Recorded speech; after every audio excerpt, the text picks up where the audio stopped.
ओम शांति।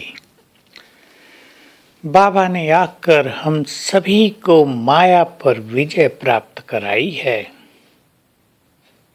इस माया का ज्ञान तो हमें हजारों वर्ष से था। ऋषि मुनि और आचार्यों ने भी इस माया के बारे में बहुत कुछ कहा था, परंतु कोई भी माया को जीतने की विधि नहीं बता पाया था। बस माया को जीतो, यही लोग कहते थे।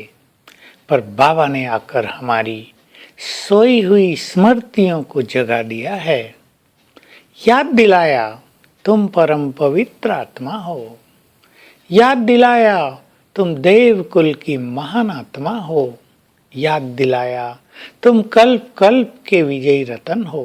बहुत अच्छी तरह याद दिला दिया कि तुमने अनेकों बार, करोड़ों बार इस माया को जीता है। तो सोच लें हम सभी जिन्होंने करोड़ों बार माया को जीता हो, उनके लिए अब इसे जीतना कितना सरल होगा। तो याद दिलाया तुम विजय माला के मणके हो, तुम विजय रतन हो।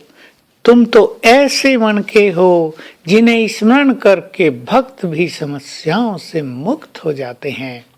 तो हम स्मृति में लाएं, मैं विजय रतन हूँ। कल्प कल्प मैंने इस माया को जीता है, काम को जीता है, क्रोध को शांत किया है, लोभ से मैं मुक्त हुई हूँ, मोह ममता से मैंने कोई नाता नहीं रखा और अहंकार को तो मैंने सदा के लिए विदाई दे दी थी। रही बात ईर्षा, द्वेष, घृणा, तेरा मेरा, व्यर्थ चिंतन, ये सब तो मेरे सब्जेक्ट ही नहीं हैं। तो मैं विजयी हूँ, मुझे पुनः विजयी बनना है, ये नशा हमें हो जाना चाहिए। और हो सके तो आप 108 की माला में अपना नंबर ही फिक्स कर दो, विजन बनाओ, ये मेरा नंबर है। माला देखो, इसमें ये मेरा नंबर है। इससे क्या होगा, हमारे पुरुषार्थ की गति तेज हो जाएगी।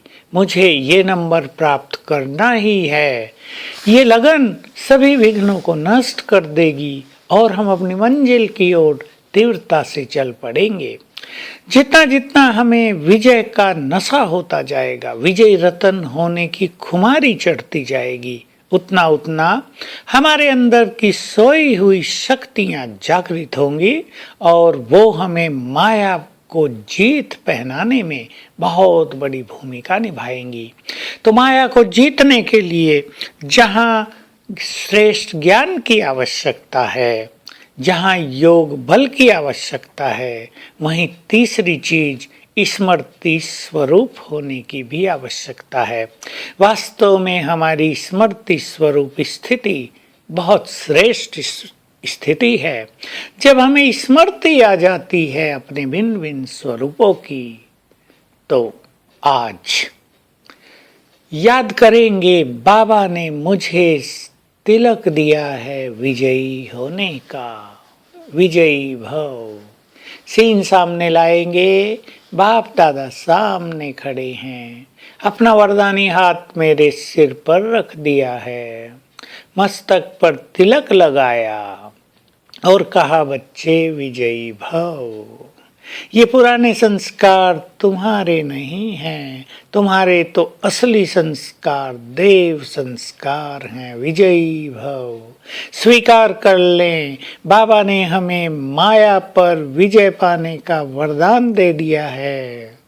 अब हमारी जीत निश्चित है। इसकी स्मृति में रहने लगे तो आज सारा दिन ये विजय का तिलक बाबा से लेते रहेंगे और अशरीरी होने की बहुत अच्छी प्रैक्टिस करेंगे, क्योंकि अनेक विकार देहभान से उत्पन्न होते हैं और जैसे जैसे हम अपनी निराकारी स्थिति में रहने लगते हैं, ये विकार सभी छूटने लगते हैं, हम वाइसलेस बनने लगते हैं, क्योंकि देहभान छूटने लगता है, इससे व्यर्थ संकल्प भी छूटने लगते हैं।